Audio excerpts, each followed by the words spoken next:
सह्याद्री पर्वताच्या 3 उपरांगा आणि त्या दरम्यान असणाऱ्या नद्या आपण बघणार आहोत। सातमाळ अजिंठा डोंगर रांग, हरिश्चंद्र बालाघाट डोंगर रांग आणि महादेव डोंगर रांग या सह्याद्री पर्वताच्या 3 उपरांगा आहेत।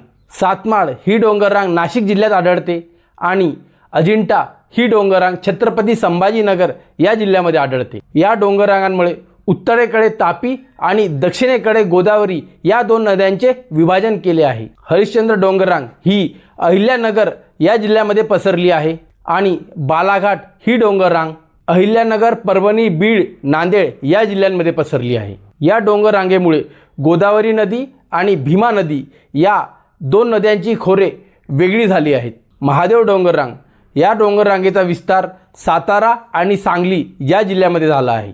या डोंगर रांगेमुळे भीमा आणि कृष्णा या 2 नद्यांची खोरे वेगळी झाली आहे। सह्याद्री पर्वताची भूवैशिष्ट्ये कोणती आहे? त्र्यंबकेश्वर डोंगर, माथेरान डोंगर आणि महाबळेश्वर पठार ही याची भूवैशिष्ट्ये आहेत। आपल्याला जर कधी अशाच प्रकारचे व्हिडिओ पाहिजे असतील तर संकेत IQ या यूट्यूब चॅनलला सबस्क्राईब करा आणि या व्हिडिओला लाईक करायला विसरू नका। थँक्यू।